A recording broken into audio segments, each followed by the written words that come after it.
Good morning, dear Dharma friends. Good morning, dear Dharma friends. Jim, would you please let people in? There's a new security thing and I can't turn off the waiting room. Do you get the notices? Are you seeing them? Ha. No, I'm not seeing them.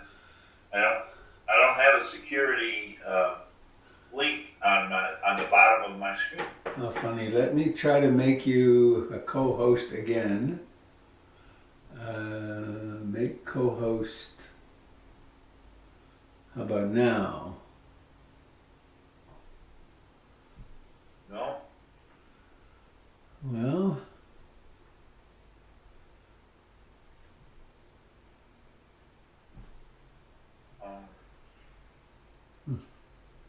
all right.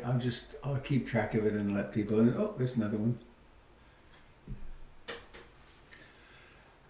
Good morning, good morning, good morning.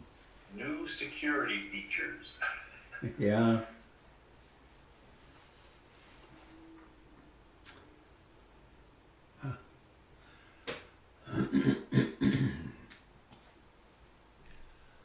Well, it is September the 17th, and I am in Portland, Oregon. I'm Robert Beatty. This is a broadcast of the Portland Insight Meditation Community, and I welcome you and I admit you. There you are, more people coming in. So it's still smoky here. 271 is the smoke index, the small particulate index, which is still very severe. They are saying that we have an 80% chance of rain by tonight. That could make a big difference. The danger, of course, with rain is lightning, and there could be new fires as a result. But it probably means the air will get much cleaner in the next day. That'll be good. All the government buildings are closed and lots of stores.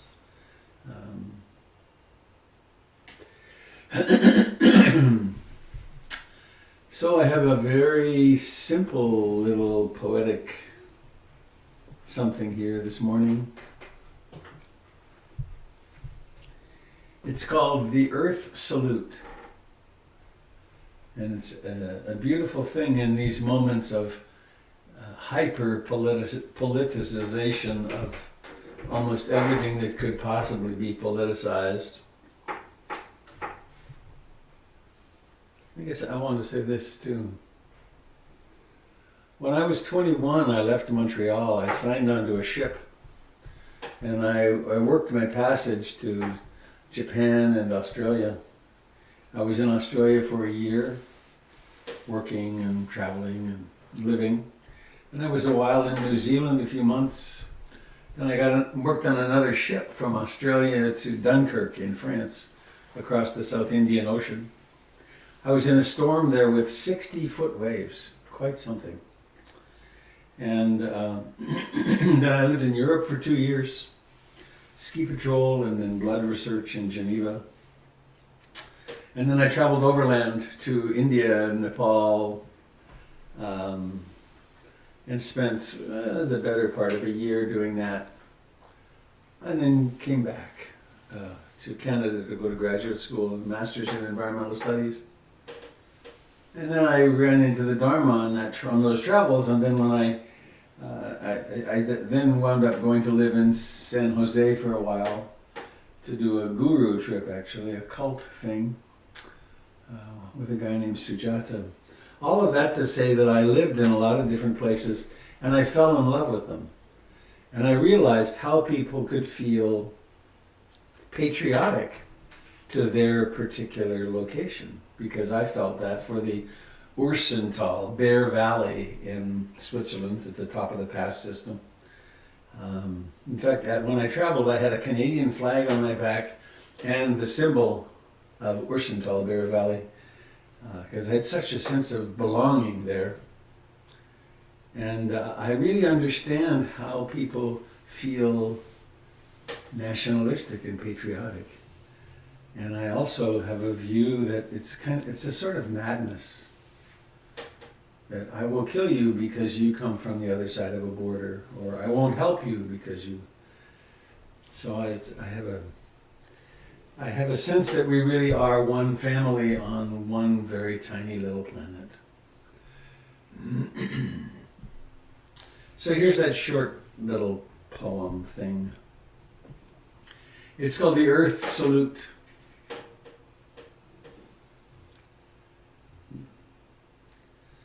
I pledge allegiance to the earth, with all the ecosystems on which life depends, and to a future for all her children. One planet, irreplaceable, with abundance and sustenance for all.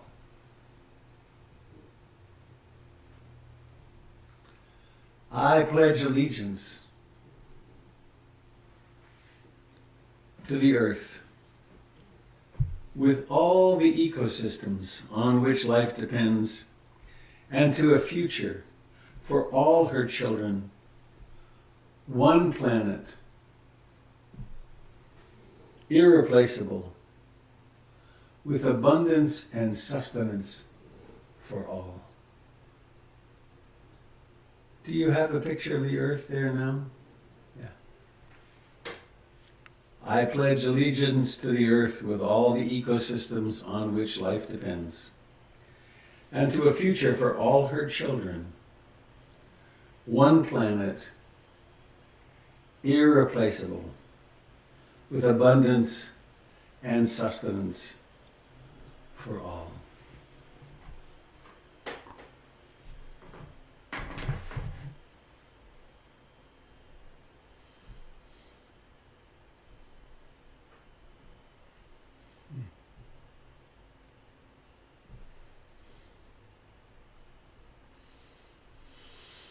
Okay.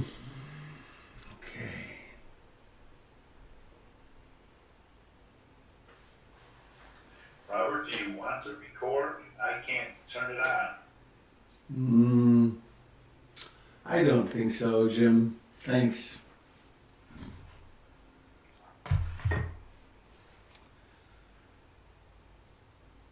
It is recorded to YouTube and Facebook. The sound is not good on them. I'm hoping to get some consultation today. Thanks for checking. I take refuge in the Buddha.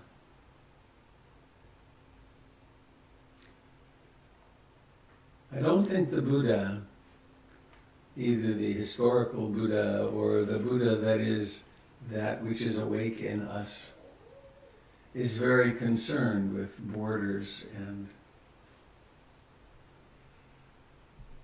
protection of things. More in inclusion. I take refuge in the Dharma and the way things actually are. Among which is the fact that we're only here for a few eye blinks. There's that really powerful Rumi statement. Inside the mystery that is, we never really own anything. So what is this strange competition we feel then, before we go one at a time through the same gate? I take refuge in the way things actually are. And I take refuge in the Sangha, the community of practice, and the great Sangha of life. What a relief. What a relief to realize that we really belong here. It's not like we're some kind of interlopers. We are the earth. We are the universe manifesting as human beings, capable of being awake, capable of loving, capable of generosity and compassion beyond our wildest imaginings. And so let's start with compassion for ourselves and give ourselves half an hour or so of time to sit. Time to sit comfortably upright.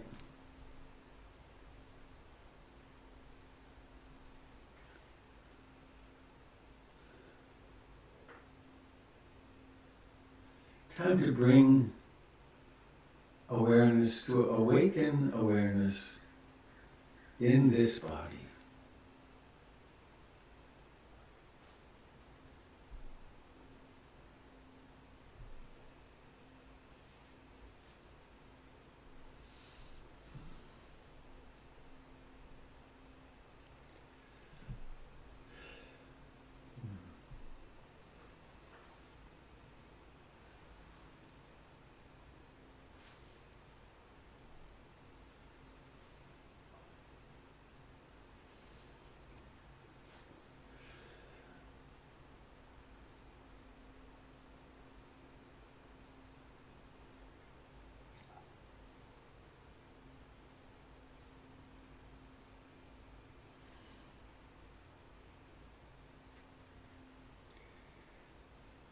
How do you know this body is alive?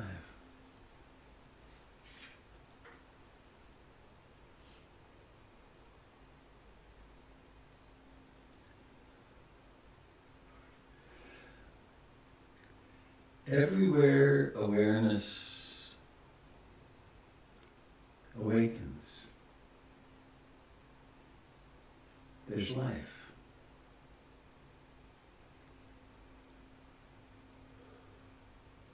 From the toes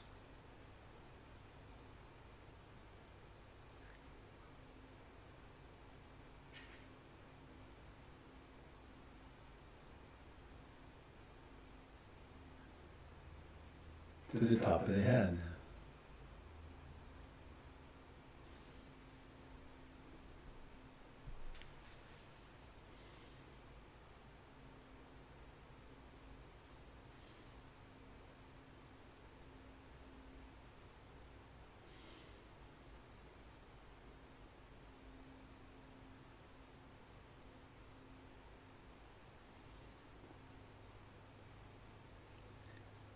Notice the life in the hands in particular. The thumbs.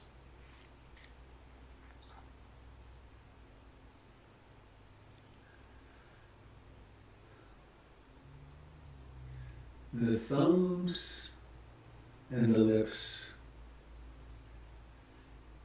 have several times more representation on the neocortex than the entire back.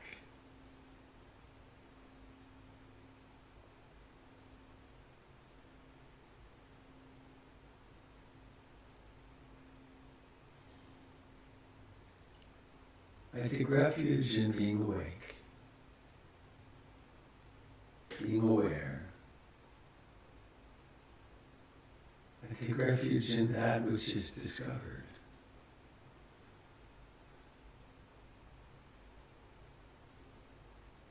And I take refuge in the great community of awakening.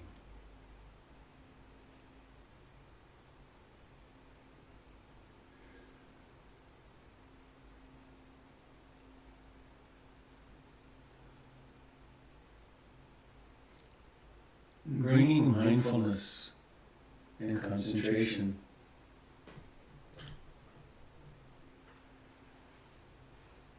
to the fact of breathing.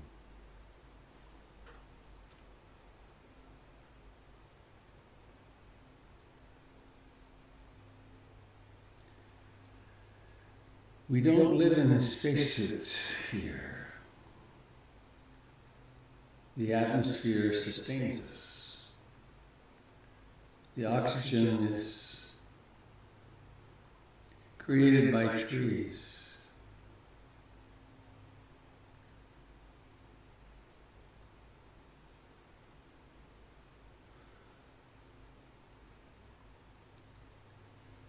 So as we breathe in, we are in communion with all of life.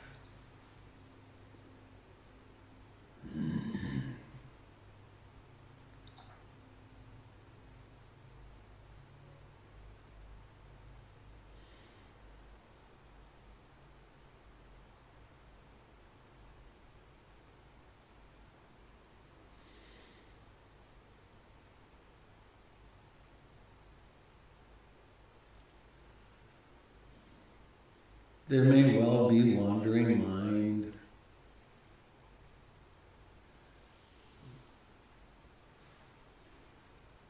Fortunately, our task is not to get rid of the wandering mind.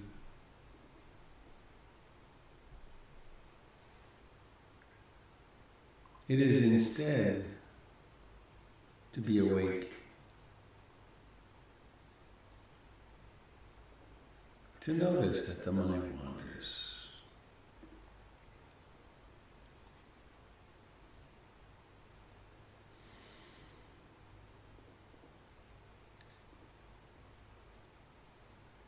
It can wander into the past and create a future.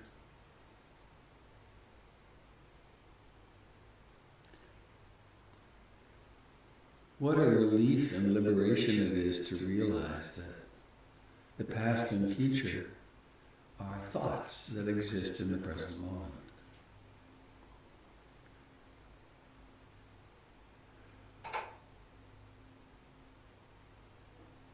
Our anxieties about the future are created by imaginations.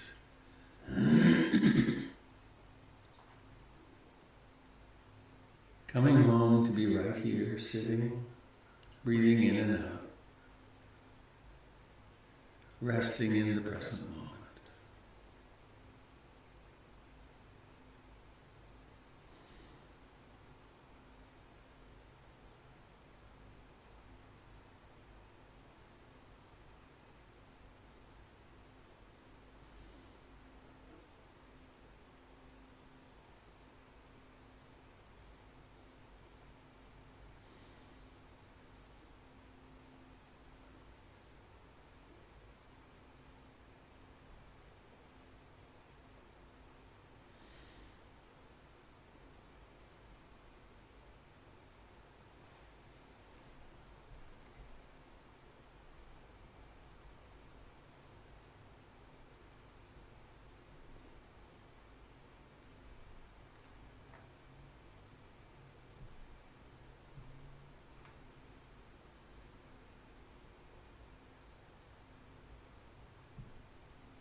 Each morning we awaken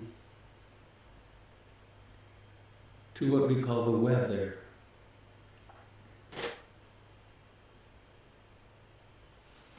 The toxic smoke index, clouds, sunshine, temperatures.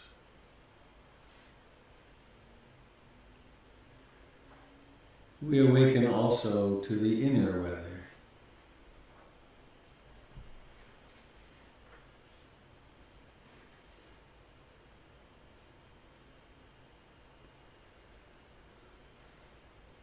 The mind may be full of a lot of energy and restlessness, or it might be very calm.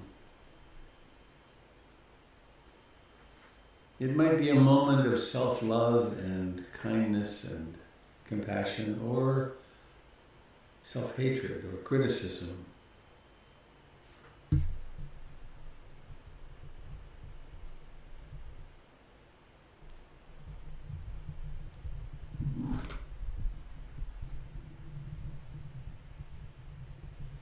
It's really impossible to predict.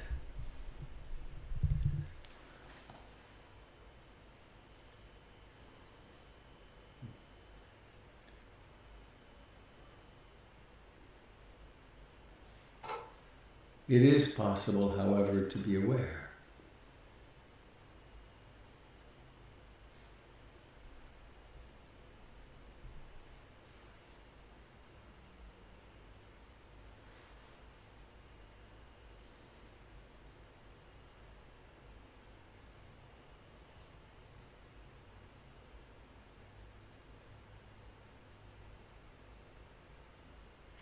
Again and again we recommit to being present.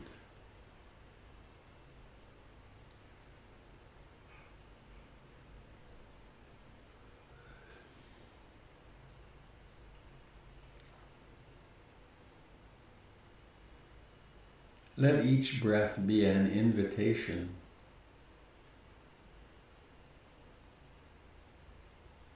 And notice with great intimacy the actual beginning of a breath and then its entire life cycle until it expires.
we are practicing, strengthening, cultivating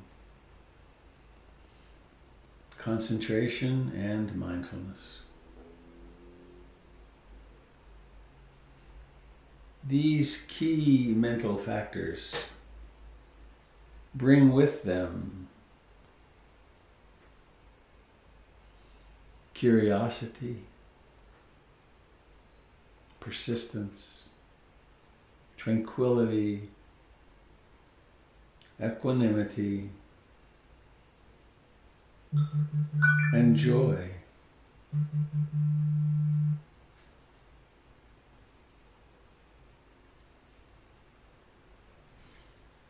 They also bring with them patience, the capacity to tolerate ambiguity,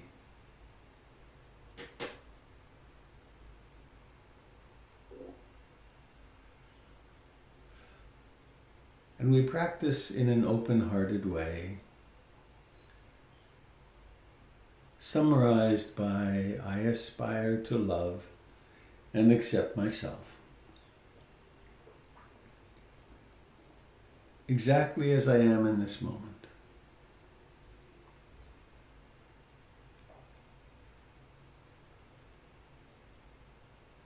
That's a big aspiration. What if I were angry or filled with hatred or fear, jealousy, or more compassion than I ever felt before, or a sensitivity to the suffering of the world which was overwhelming? I aspire to love and accept myself and my experience. The experiences I take to be mine, as much as I possibly can in this moment.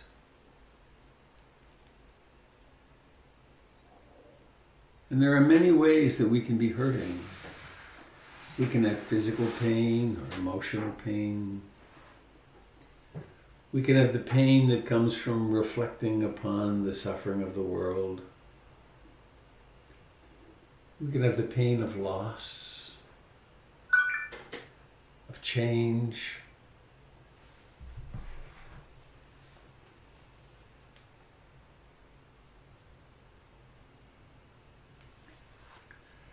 Whenever I'm hurting, no matter how I'm hurting, I aspire to hold myself in sweet compassion.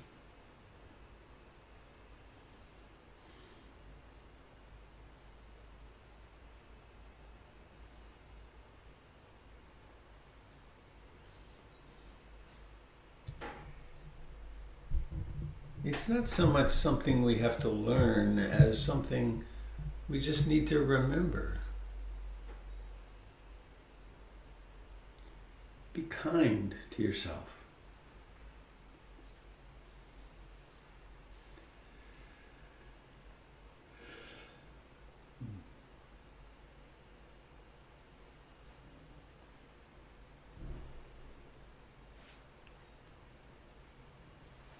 And we live in a world that is peopled by other people. Let's also remember today how much everyone is suffering.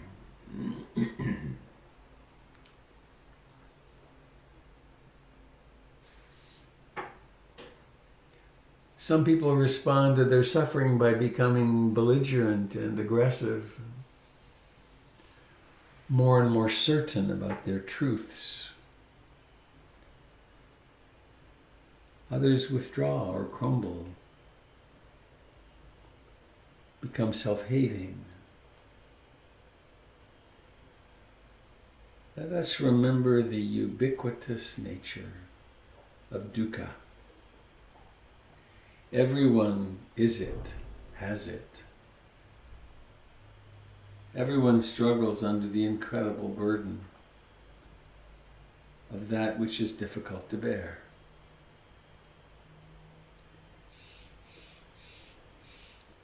So on the in-breath, we might wish ourselves something lovely, like may I be free from suffering, or may I remember my true great nature, or may this pain in my body be tolerable today, and may I convert it into compassion. And on the out-breath, to a particular person, or a group of persons, or all beings, may all beings remember their true great nature.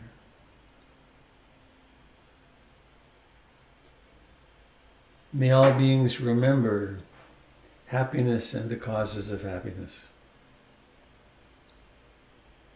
And so it's like a swing. On the in-breath, may this being be awake and free from suffering. On the out-breath, may all beings be awake and free from suffering.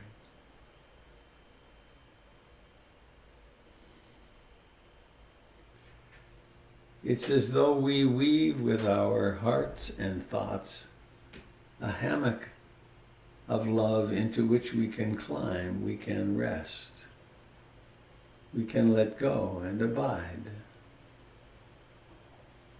Breathing in love, breathing out love.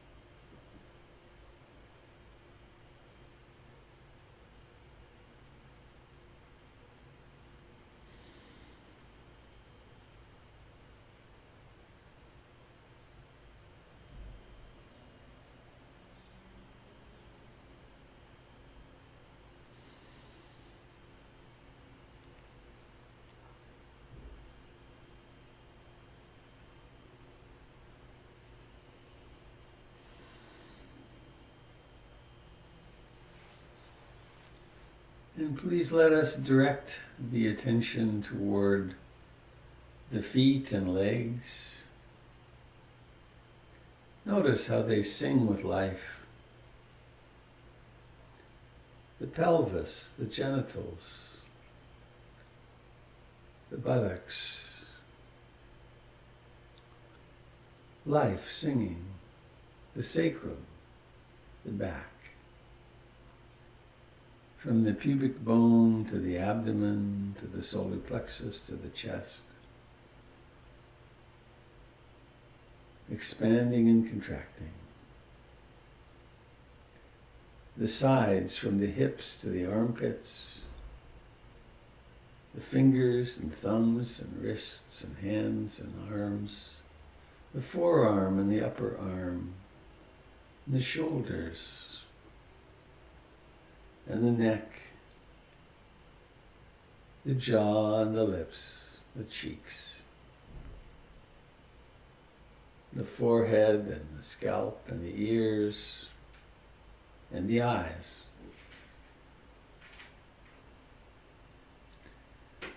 And doing what it takes, forming the intention to invite the eyes to open and then letting them open.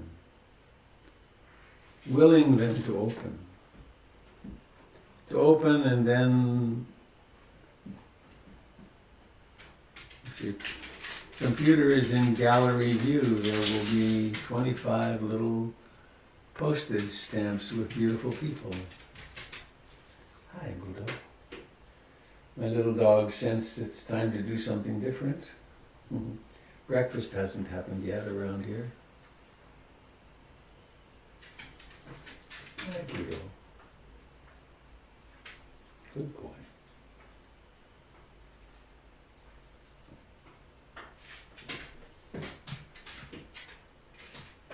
Buddha reminds me of my favorite Winnie the Pooh quote I've shared on here a few times since the summer.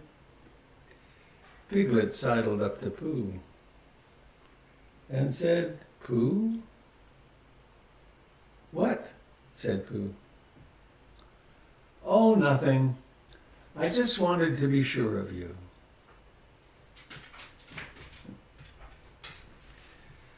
And these little pictures of you on my computer provide that function for me. I'm not alone. We're not alone working our way through this difficult time of COVID-19. We can't be together in the usual physical ways, but we certainly can meet.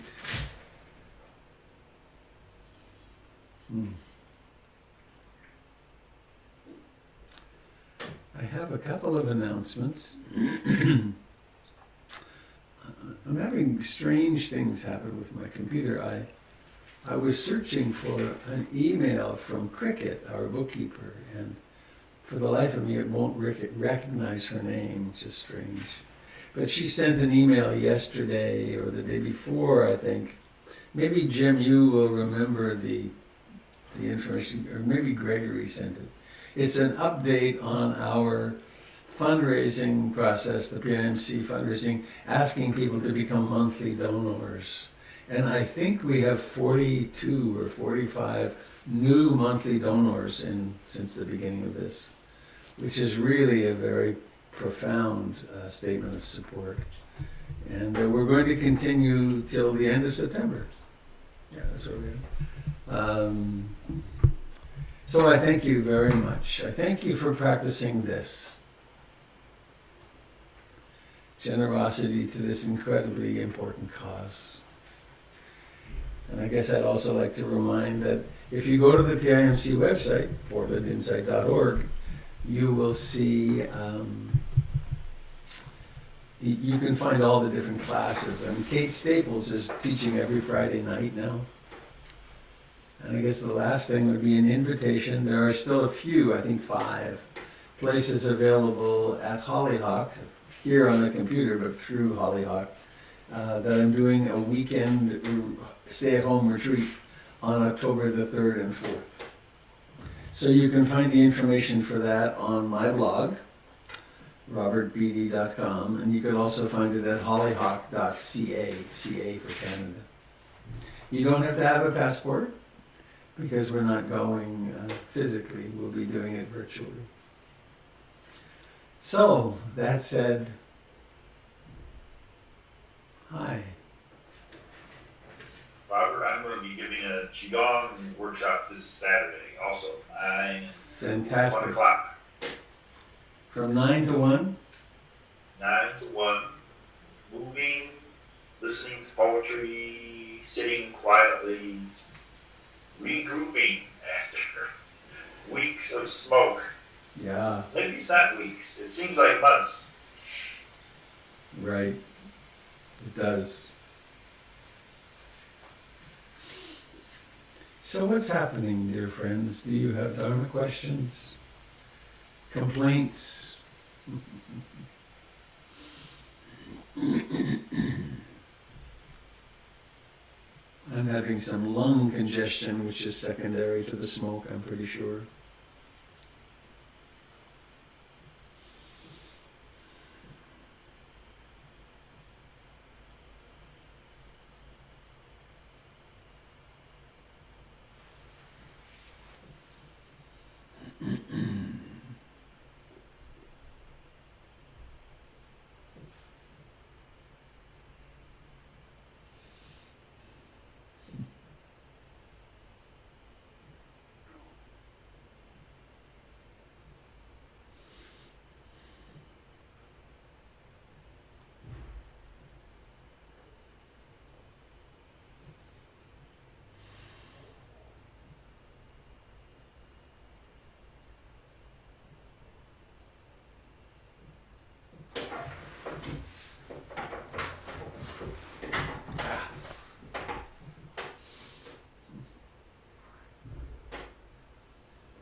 Robert?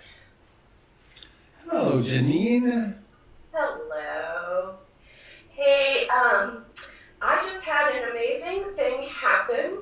A couple of days ago, you mentioned Hakomi therapy. I did. And I have a good friend, Greg Johansson, Yeah. who, yes, and so after that, I was so excited. I called Greg and I said, Greg, do you know Robert Beatty?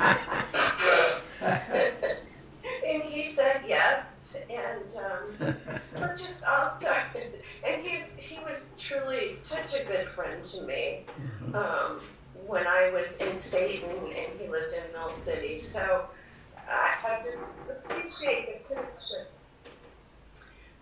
And just be in thought for him because his house is in Mill City and he's not sure yet if it's still there. Oh boy. I talked to him yesterday. So it was just kind of an amazing reminder again about our connections. Thank you. Would you give him my love, please? I will do that. I haven't seen him in 30 years or more. Wow. Yeah. Yeah. Okay. Thank you. Thanks, Robert.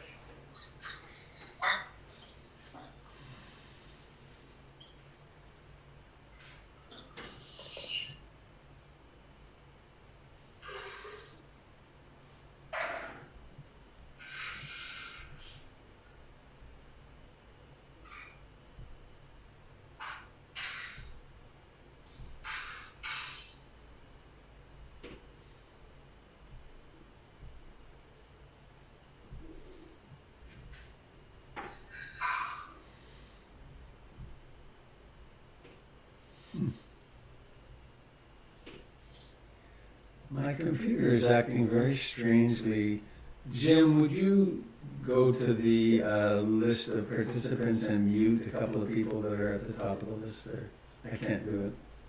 No longer can do that.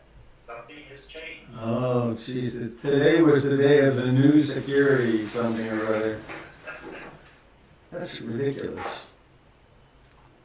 I did a little research, and there is something called an alternative host that we need to look into to see if there's possibility to get some of that back. Okay, thanks. You've been doing research during our meditation? Well, what may have happened, Robert, is that when Zoom updated or whatever it did, it changed some of your default settings. A couple of different groups where that's happened, where the default settings changed, and they didn't even know that they were default settings, so they're just like, why is everything different? So yeah, you may need to just like go through all your settings and just audit them. Great, thank you. You're such a source of wisdom. And I do love that heart behind you. It's cool.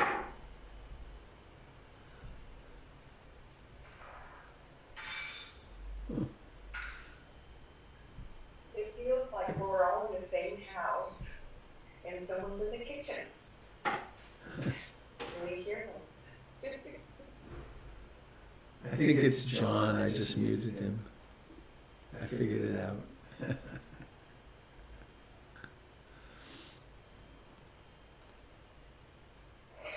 Hi, Robert. Hi, Sangha. Hello, Carmen. Carmen.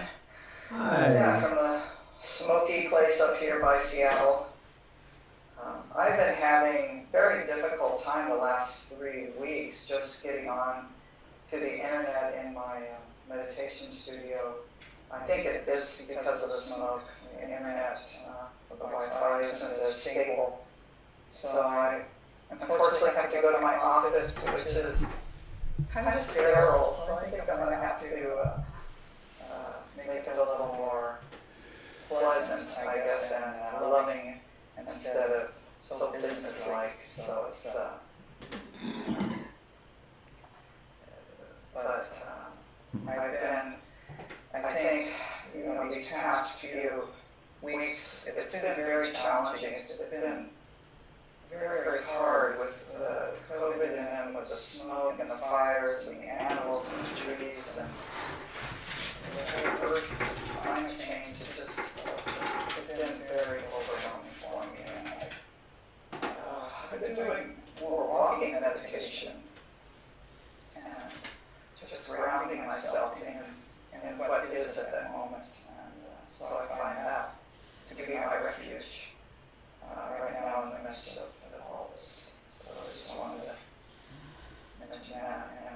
big thanks to the community out there, to Sangha. Good to speak with everyone here, and you too, Robert. Thank you, Carmen. Have you found any health effects from the smoke? No, I haven't, because I've been pretty much staying indoors and using the filter system, which has been hard because, you know, when you have open air, and I'm so used to during COVID being outside, and now I'm having to be inside. I have not had any ill effects. Great.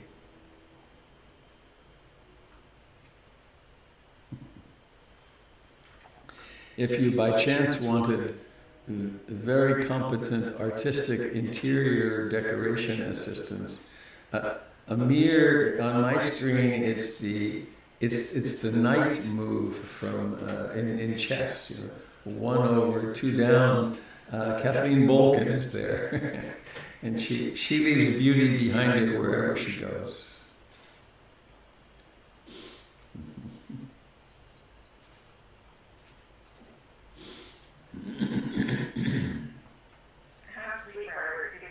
Hi. Hi.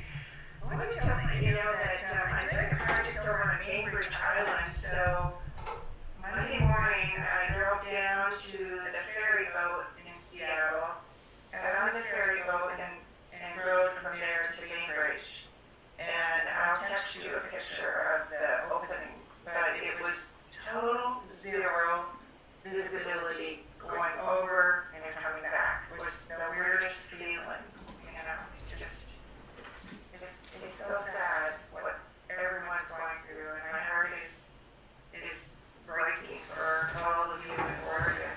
You know, we have fires here, but we have to extend it to there. Sending lots of love and healing. Thank you, Kathleen. How's your son doing? We had some really good news on Monday. He went to Swedish to the transplant center and spent the day and with his wife there and a team, a huge team, and they determined that the new medicine is working and his diet is helping, and he at this time does not need a transplant. So, Whoa. yeah, he's made a huge turnaround. We're so grateful. Now he's trying to sit in the hospital over COVID. So beach. Very challenging. Sending much love to you and everyone. And I hope to sign up this morning for the one at the Tomahawk. Oh, good. Do it soon. Yeah, well, I can't come on Saturday, might just evening and the next day, so see you there too. Yeah. Thanks.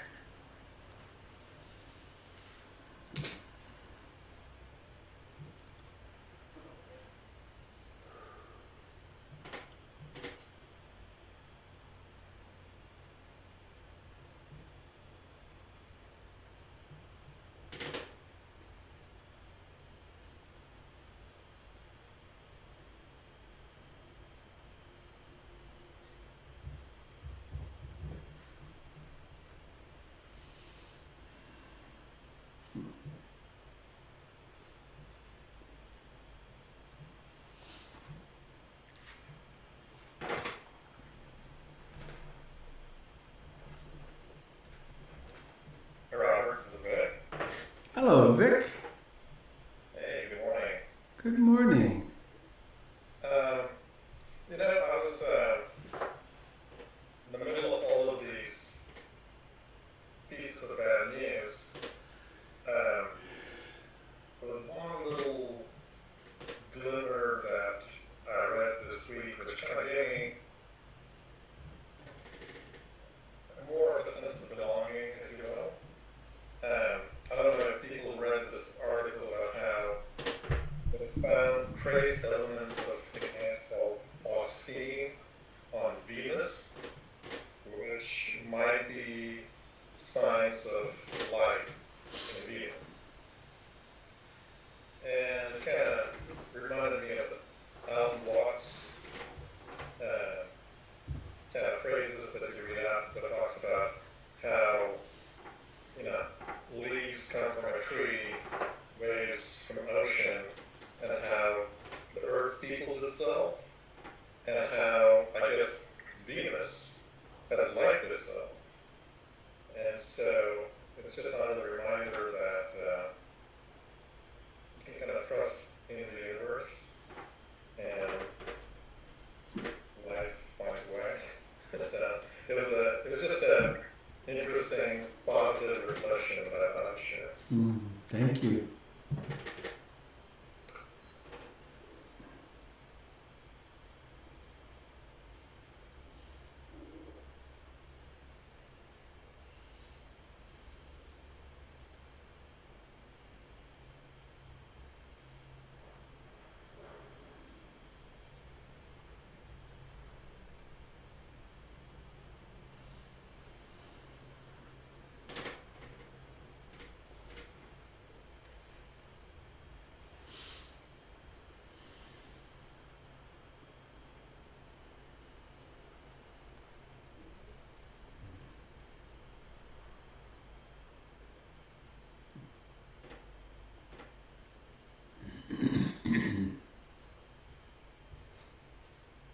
Christopher and Eric, I can see, or we can see you've been overrun by dogs. Yeah, we lost my dad's dog now too, so that's great. Oh my goodness. Okay, well, so as soon as we start moving after meditation, I think it's immediately, obviously, if you're not meditating anymore, you must be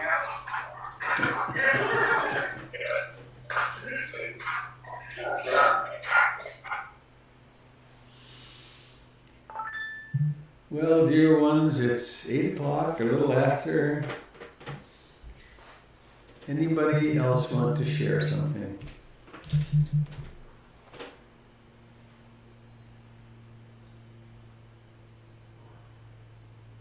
Good morning, this is Rebecca. Hi, I have a Rebecca. little bit of good news. I have a cousin who lived out near between Lyons and Uncle Creek, and they barely escaped the fire last Tuesday early morning, just with a few belongings. And my cousin said she felt worst about the cat that was left in their house. And they had 2 cats, Simon and Garfunkel. So I guess her son was able to go back yesterday with a team escorted back to their house, which was still standing. Everything else was gone. And there was Garfunkel in the house. So they were really happy to get him. They're still hoping to find Simon, but anyway, that was such good news. What a lovely relief it must have been for them.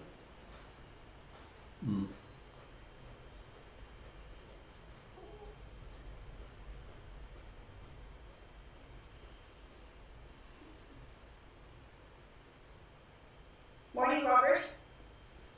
Hello, Sherry. Hi. I keep losing internet here, so I had to leave and come back with my phone. I just wanted to share that was such good news about the cat. 23 years ago, my house burned to the ground, and everything was lost, but I was able to get my cat and get out of the house. So, yeah, when it comes down to it, those are the things that matter the most. And all the stuff is gone. And I was determined that I wasn't going to collect stuff again. And that is not the human condition. It just kept coming to me.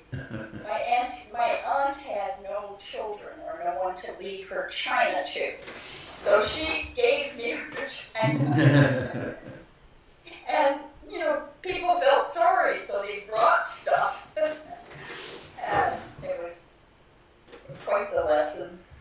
And so, in the house that I'm living now, this is the house that we rebuilt. And thank goodness we had insurance, but it's full of stuff again. Well, you can plan to give it to someone who you think could use an onslaught of stuff when you leave. someone's living too frugally of stuff, you can help them have another adventure. Right. Yeah.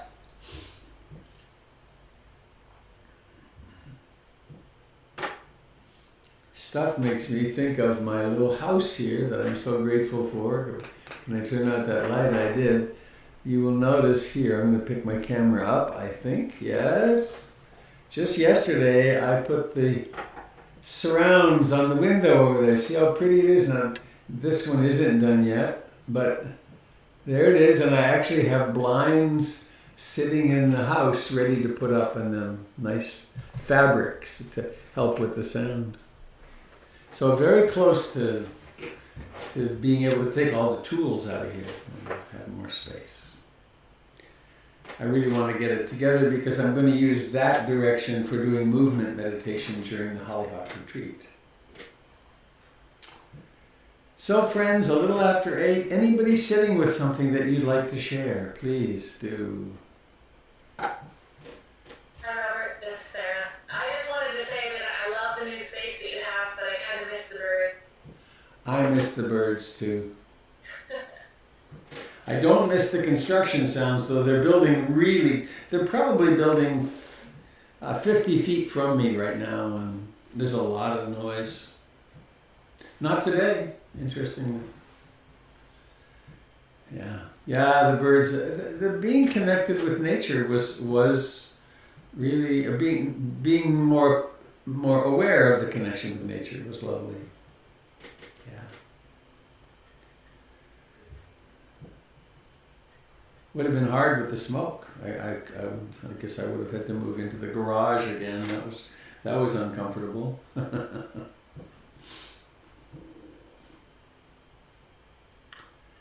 Well, I look forward to being with you. Oops. People keep going out and coming back in. I look forward to being with you again tomorrow if you can make it. And let us go out on a song. Unmuting everybody. Are you ready? May all beings be happy. May all beings be happy. May all beings be happy. Sadhu, sadhu, sadhu. Happy trails, dear friends. Have a lovely, mindful day. Bye-bye. Thank you. Thank you. Robert. Thanks for coming to the party.